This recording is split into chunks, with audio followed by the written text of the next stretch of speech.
I'm Congressman Greg Steube, and I'm honored to represent Florida's 17th Congressional District. Holding the Chinese Communist Party accountable has been one of my top priorities in Congress.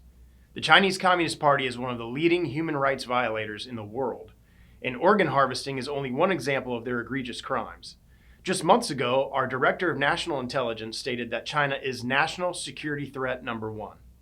In 2018, the Department of State released its country reports on human rights practices and highlighted China for engaging in some of the worst human rights violations.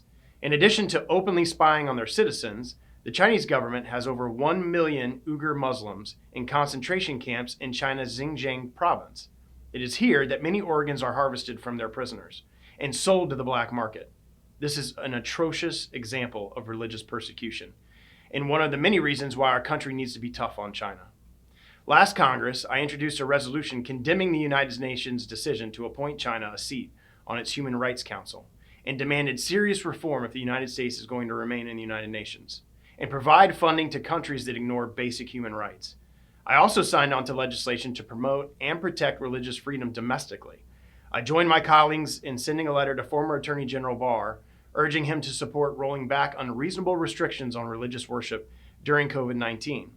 Communist China cannot bear the thought of such freedom because the existence of freedom threatens their society. I also co-sponsored legislation from Representative Mooney that promotes religious freedom in America so that our country can continue to be a shining city on a hill and a global example for religious rights. Combating the threat of China doesn't end at holding them accountable for their human rights violations. The Chinese Communist Party also poses a dire threat to our intellectual property, personal information, and national security, especially as they attempt to infiltrate our universities and steal our data and research. I introduced the Chinese Communist Party Visa Disclosure Act to prevent the theft of our intellectual property and personal information. This legislation will require non-citizens applying for certain United States visas to disclose if they receive funds from the government of the People's Republic of China or the Chinese Communist Party, and will prevent their crimes domestically. Just in Florida, we have had many instances of Chinese spying in our universities and medical research facilities. The Chinese Communist Party lied to the world during the beginning of the COVID-19 pandemic and downplayed the severity of COVID-19 to international health officials.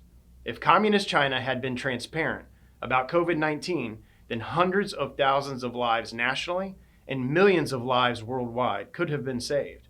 I will continue to use my position in Congress and as a member of the Foreign Affairs Committee to be tough on China and make efforts to hold them culpable for their behavior. Thank you, and God bless.